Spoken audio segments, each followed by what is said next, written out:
Antes de entrar a hablar de este tema de pulsos, eh, es muy conveniente que todos ustedes, eh, pues se empapen, se relacionen bien con alguna terminología de hemodinamia que vamos a estar mencionando constantemente para que no se vayan a confundir, ¿ok? Para no tener que estarlo explicando cada vez que lo mencionemos, entonces que ustedes estén bien relacionados con ellos. Por ejemplo, precarga. Cuando hablemos de precarga, ¿de qué estaremos hablando? Cuando hablemos de precarga, estaremos hablando básicamente de el volumen sanguíneo de una cavidad cardíaca inmediatamente antes de contraerse. ¿Ok? También le llaman volumen presistólico. Presistólico. Que nos quede claro. Es el volumen sanguíneo de una cavidad cardíaca, cualquiera de las cuatro cavidades, ¿ok? Pueden ser cualquiera de las dos aurículas, cualquiera de los dos ventrículos.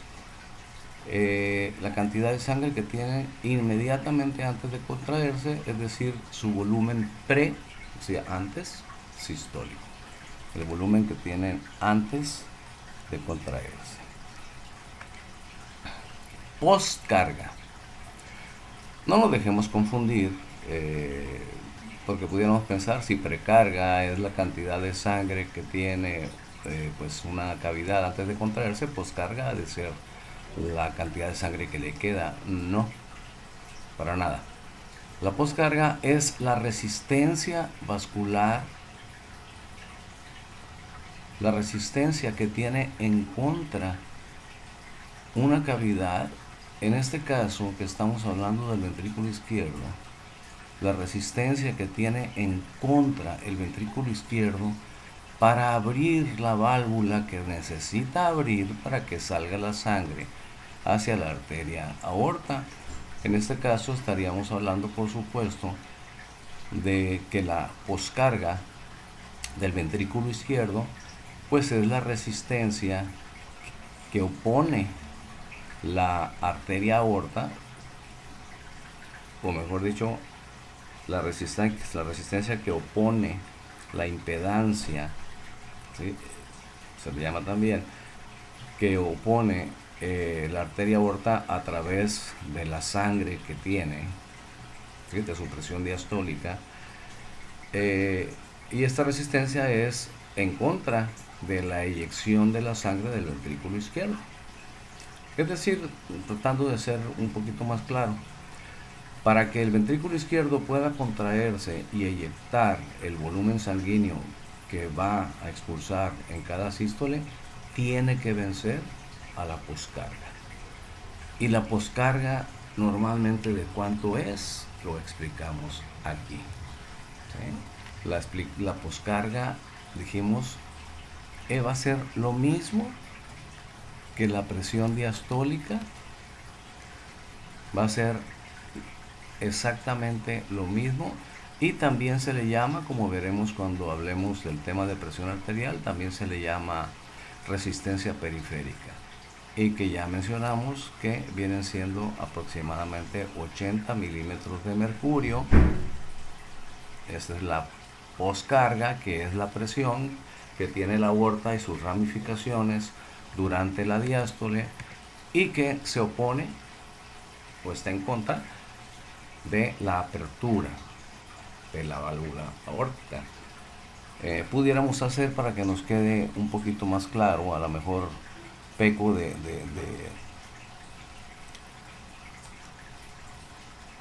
nomás porque se esta cosa. A lo mejor peco de detallista, pero prefiero. Imagínense ustedes aquí al ventrículo izquierdo, imagínense aquí a la arteria aorta. Bueno, el ventrículo izquierdo se va a contraer. Cuando se contraiga está lleno de sangre, tiene su precarga. Y la válvula aórtica aquí va a estar cerrada. Va a estar cerrada porque la sangre que hay en la aorta durante la diástole, aquí estaríamos hablando de diástole,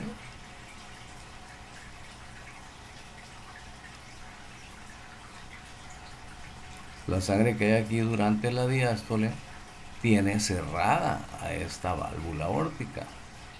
Acuérdense que la válvula aórtica se abre hacia allá. ¿Ok? Pues la sangre empuja y la tiene cerrada. Esta fuerza con la que está empujando es la poscarga. Poscarga. O le pueden llamar presión diastólica.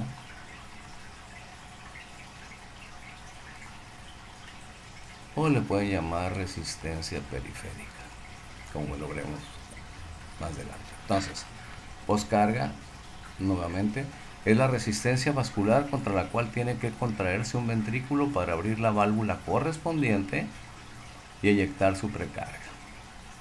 Hablando de pulsos, pues la poscarga será la resistencia que pone o que opone la sangre que está en las arterias de toda la economía para dificultar la contracción del ventrículo izquierdo. Es decir, es la resistencia que tiene que vencer el ventrículo izquierdo para poder eyectar la sangre. Dicho de otra forma más todavía, ya dijimos que esta poscarga va a ser normalmente de 80 milímetros de mercurio. Bueno, para que se abra la válvula aórtica, el ventrículo izquierdo se tiene que contraer con una fuerza mayor de 80 milímetros de mercurio, porque si no se contrae con una fuerza mayor de 80 milímetros de mercurio, no va a vencer a la poscarga, no se va a abrir la válvula aórtica, no va a haber eyección de sangre oxigenada hacia la aorta y toda la economía, y nos vamos a morir. Así de fácil. ¿Ok? Bien. Fracción de eyección. Nos dice, es el porcentaje de la precarga que eyecta una cámara cardíaca al contraerse. Fíjense que dice una cámara cardíaca. No dice un ventrículo, no dice una aurícula, no dice una cavidad, dice una cámara cardíaca. ¿Por qué una cámara cardíaca? Pues porque si decimos una cavidad, las cavidades no eyectan, las cavidades albergan sangre, ¿okay? O descargan sangre, pero lo que eyecta es la pared de las cavidades, ¿no? Entonces, llamémosla cámaras. Tratando de hacer un poquito más claro esto, fracción de eyección. La precarga ya definimos lo que es. Nos dice es el porcentaje de la precarga que va a ser eyectada por una cámara cardíaca al contraerse. Es decir, en una sístole.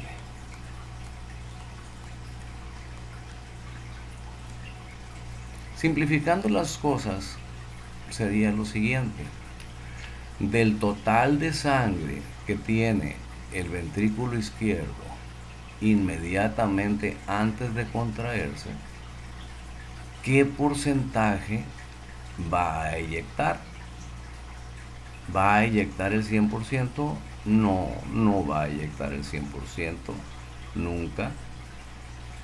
Por muy sano que esté, no va a eyectar el 100%, no por falta de fuerza, si está sano, sino por falta de tiempo, porque más adelantito veremos lo que es el ciclo cardíaco y vamos a ver que los ventrículos tienen 2 tristes décimas de segundo para eyectar, ¿sí? Para eyectar su fracción, ¿sí? Es decir, para eyectar la cantidad de sangre o el porcentaje de sangre que pueden expulsar durante la sístole.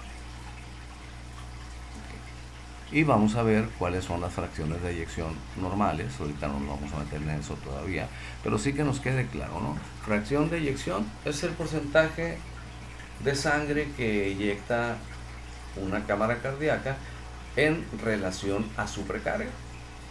Del total de la precarga que tiene, ¿qué porcentaje va a expulsar? Por otro lado tenemos la fracción residual, que es la sangre que no se va a eyectar. Que no se va a eyectar porque no hubo tiempo de eyectarla. Y nos dice el concepto, la fracción residual será el porcentaje de la precarga que no es eyectado durante la contracción. ¿Durante la contracción de qué? Bueno, puede ser de las aurículas, ya dijimos que son cámaras cardíacas, pero bueno, aquí como estamos hablando de pulsos, pues estaríamos hablando del ventrículo izquierdo, básicamente durante la sístole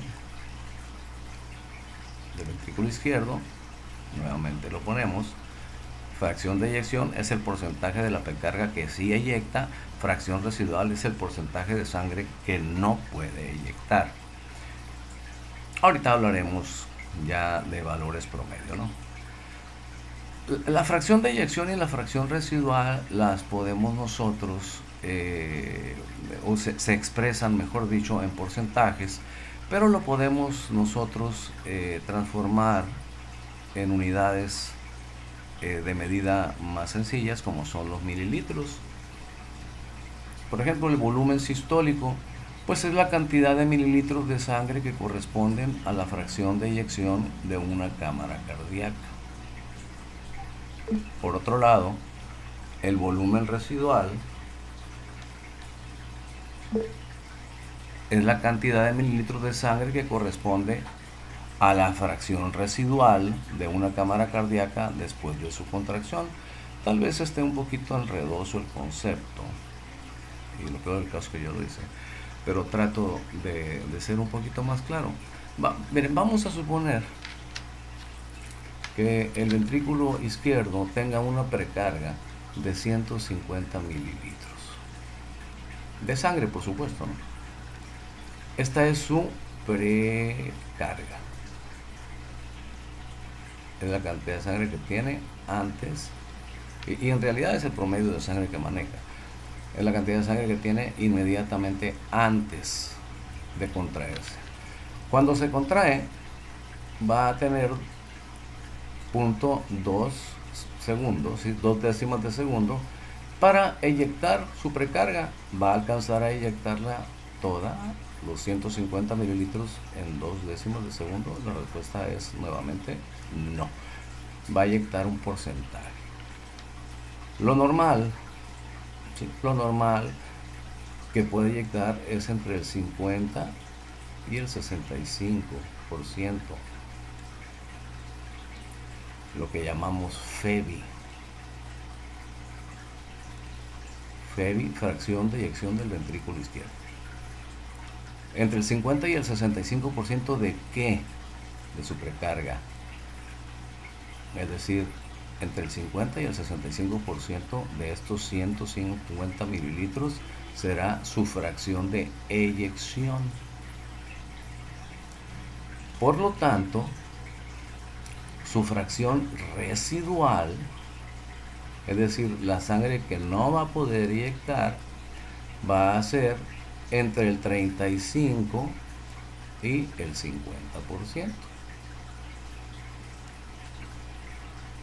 ¿Ok? Estas son las fracciones y se expresan en porcentaje. Si ustedes lo quieren convertir a volúmenes, pues simplemente ahí sí tenemos que precisar cuánto es la fracción de eyección, por ejemplo. Vamos a hacer hipotéticamente un ejemplo. Vamos a suponer que la fracción de eyección de X persona fuera del 60%. Bueno, 60% de fracción de eyección, muy bueno, bastante bueno. 60% de su precarga. Ah, caray, bueno, yo quiero saber, ya sé que es muy buena fracción de eyección, pero yo quiero saber cuánto es el volumen sistólico, quiero saber cuánto es la cantidad de sangre que eyecta en cada sístole. Bueno, entonces necesito saber definitivamente de cuánto es la precarga. No, bueno, la precarga es de 150 mililitros. Ah, bueno, entonces el 60% de 150 mililitros, ¿cuánto es? Ya no lo voy a expresar en porcentaje, lo voy a expresar en mililitros, serían 90 mililitros. Espero que estén de acuerdo conmigo. Estos 90 mililitros conforman el volumen sistólico. ¿Ok? Es decir, el volumen sistólico es la fracción de eyección convertida a mililitros. Y por supuesto que esto aplica también para el volumen residual, ¿no? Esta es la fracción residual de 35 a 50, pero bueno, si nos vamos al ejemplo que pusimos ahorita, si la fracción de eyección es del 60, entonces la fracción residual pues tiene que ser del 40, ¿no? Para que del 100. Bueno, ¿y cuánto es el 40% de la precarga de este tipo? Ya dijimos que la precarga es de 150. Bueno, pues el 40% son 60 mililitros. Ahí si suman ustedes 90 y 60, pues le van a dar 250 de la precarga, ¿no? Entonces, ese 40% que es la fracción residual, ustedes lo convierten en volumen residual de esta manera. ¿Ok? Transformando, convirtiendo, llevando los porcentajes a valores absolutos, ¿no? En este caso, mililitros. Bien, entonces espero que quede claro lo que son estos términos que vamos a estar manejando con mucha frecuencia: precarga, poscarga, fracción de eyección, fracción residual, volumen sistólico, volumen residual, que nos van a servir mucho en lo que va a ser este tema de pulsos y también en lo que va a ser el tema de presión arterial. Bien, continuamos. Aquí tenemos un dibujo más o menos bien hecho. Crítica constructiva de un corazón. Vamos a recordar algunos aspectos anatómicos porque de repente se olvidan.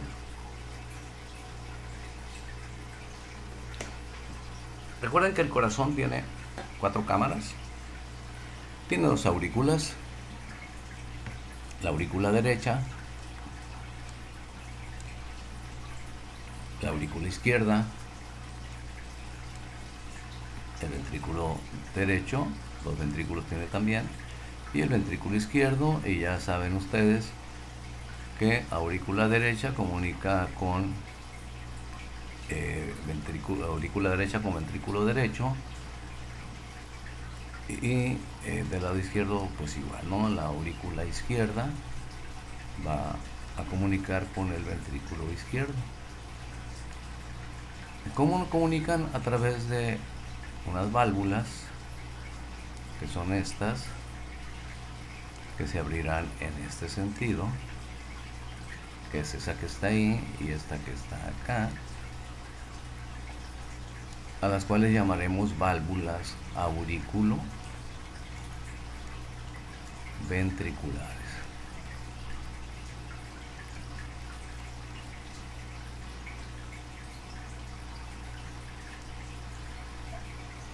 ¿Okay? La que comunica a el ventrículo derecho con la aurícula derecha con el ventrículo derecho, al revés no debe de ser, no debe de ser, puede ser, pero ya es patológico, ¿no? Tiene que ser aurícula derecho a ventrículo derecho. Por eso se llaman válvulas, porque permiten la circulación de la sangre de manera unidireccional nada más, de aurículas a ventrículos. Esta se llama válvula tricúspide. Aquí está mal escrito, es tricúspide con acento, bien. Y se llama tricúspide porque tiene tres valvas, tiene 3 cúspides. Y esta que está acá, la que comunica la aurícula izquierda con el ventrículo izquierdo, se llama válvula mitral. Bien. Cuando estas válvulas se abran, pasará sangre de las aurículas a los ventrículos. Ahora, ya que estamos en las aurículas, ¿qué vasos desembocan en la aurícula derecha? Pues en la aurícula derecha desembocan puros vasos que traen sangre no oxigenada, que en realidad no es que no esté oxigenada, ¿no? Sino que tiene un porcentaje bajo de oxígeno. Entonces, para no enredarnos, vamos a ponerle no oxigenada, aunque ya sabemos que sí trae algo de oxígeno. Vamos a ponerle NO, sangre no oxigenada. ¿De dónde llega esa sangre? Bueno, llega de la vena cava superior, de la vena cava inferior,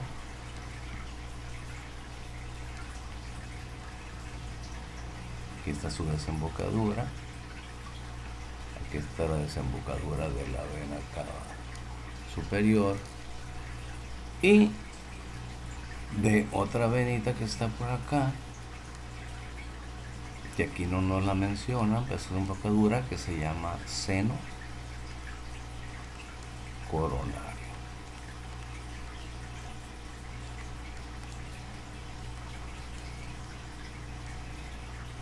Los tres vasos traen sangre no oxigenada o poco oxigenada a la aurícula derecha. La vena cava superior lo trae de la parte superior del cuerpo, básicamente del cuello, de la cabeza, de la parte superior del tórax. La vena cava inferior pues lo trae de la parte inferior del cuerpo, y el seno coronario lo trae del miocardio. ¿Ok? Lo trae acá del miocardio, es sangre que oxigenó al miocardio para que llevara a cabo su trabajo de contracción, y ahora regresa del miocardio, regresa a la aurícula derecha, ¿sí? Para reincorporarse al ciclo cardíaco y en un momento dado pues reoxigenarse, ¿no? Bien, esos tres vasos desembocan en la aurícula derecha. En un momento dado, que explicaremos a detalle, esa sangre pasa al ventrículo derecho. El ventrículo derecho la recibe. El ventrículo derecho tiene una precarga aproximada de 165 mililitros. Esa es la cantidad de sangre más o menos que alberga antes de contraerse. ¿De dónde le llega esa sangre? Bueno, pues le llega principalmente de la aurícula derecha, ¿no? Y ya vimos que la aurícula derecha recibe sangre de sus afluentes que ya mencionamos. Cuando el ventrículo derecho se contraiga, va a abrir esta válvula que está aquí. Y esta válvula que está aquí se llama válvula pulmonar.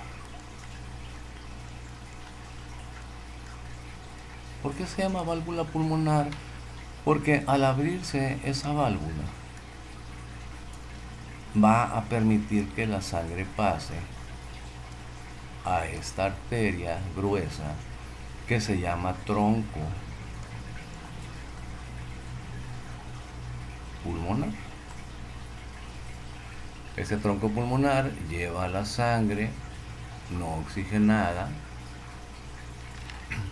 La AP es de arteria pulmonar, nada más que hay dos arterias pulmonares: la arteria pulmonar izquierda, que es esta que estoy remarcando aquí, que está cortada, y la arteria pulmonar derecha,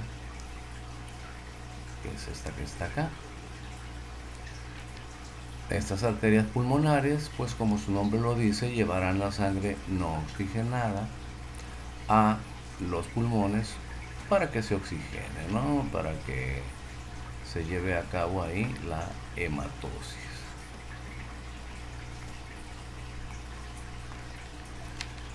Bien. El ventrículo derecho pues maneja una precarga de 165 mililitros, pero no nos vamos a meter con eso porque el tema es pulsos. Lo que sí es que de los pulmones la sangre, una vez que se oxigena, tendrá que regresar al corazón y va a regresar a la aurícula izquierda, y va a regresar a través de 4 vasos. que curiosamente, a pesar de que traen sangre oxigenada, o sangre reoxigenada que viene de los pulmones, se llaman venas. ¿Por qué se llaman venas? Porque todo lo que viene de la periferia al corazón se llama vena, no importa el tipo de sangre que traiga, oxigenada o no oxigenada. Todo lo que va de la periferia al centro, hemodinámicamente hablando, de la periferia al corazón se llama vena. Y todo lo que va del corazón a la periferia se llama arteria. Entonces estas son venas. Si se fijan, la arteria pulmonar, el tronco pulmonar y las arterias pulmonares llevan sangre no oxigenada y sin embargo se llaman arterias. ¿Por qué? Porque van del corazón hacia la periferia. En este caso no a la periferia, sino a los pulmones. Pero bueno, creo que me explico.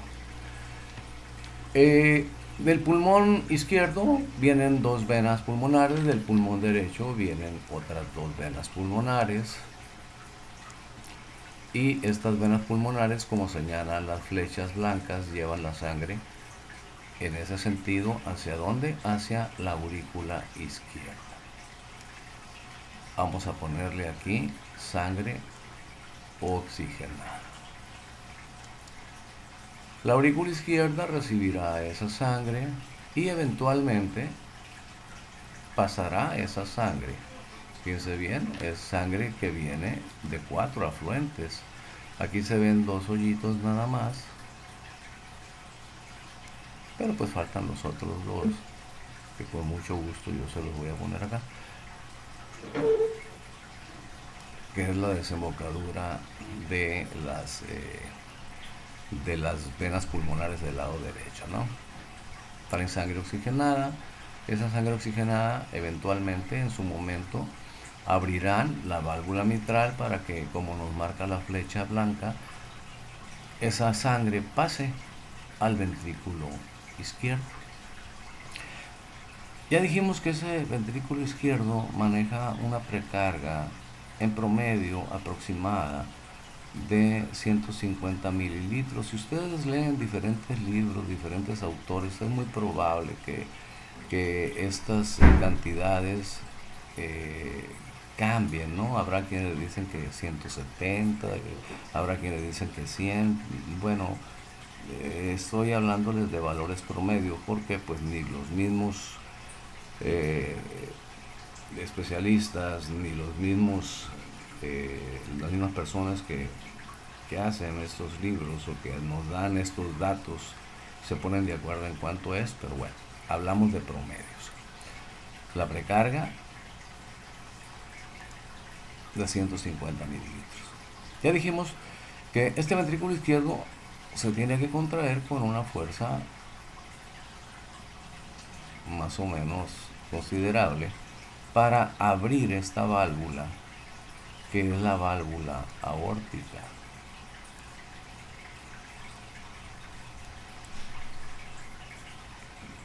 Esta válvula aórtica ya sabemos que tiene, vea, la flecha blanca nos señala en qué sentido tiene que ir la sangre.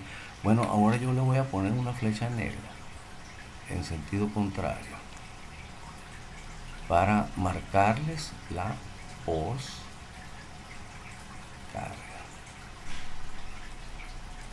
que ya dijimos es la resistencia que pone la sangre y la pared de las arterias, en este caso principalmente de la aorta, contra el ventrículo izquierdo.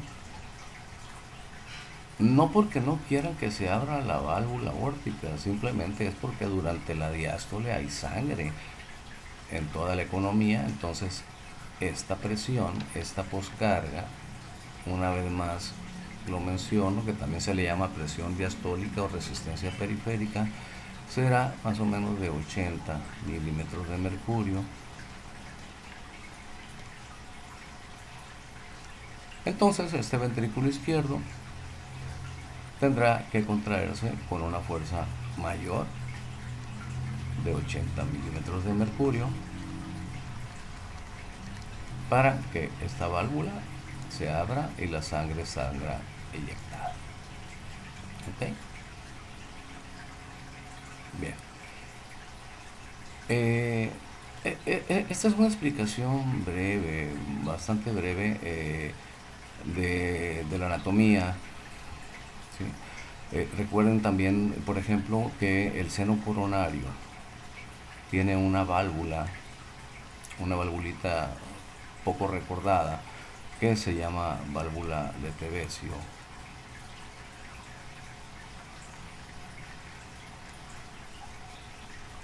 El seno coronario, aquí lo voy a poner seno, seno coronario. Y la vena cava inferior tiene una hemiválvula que realmente no sirve de gran cosa, pero bueno, ahí está. Y esa hemiválvula se llama válvula de Eustaquio.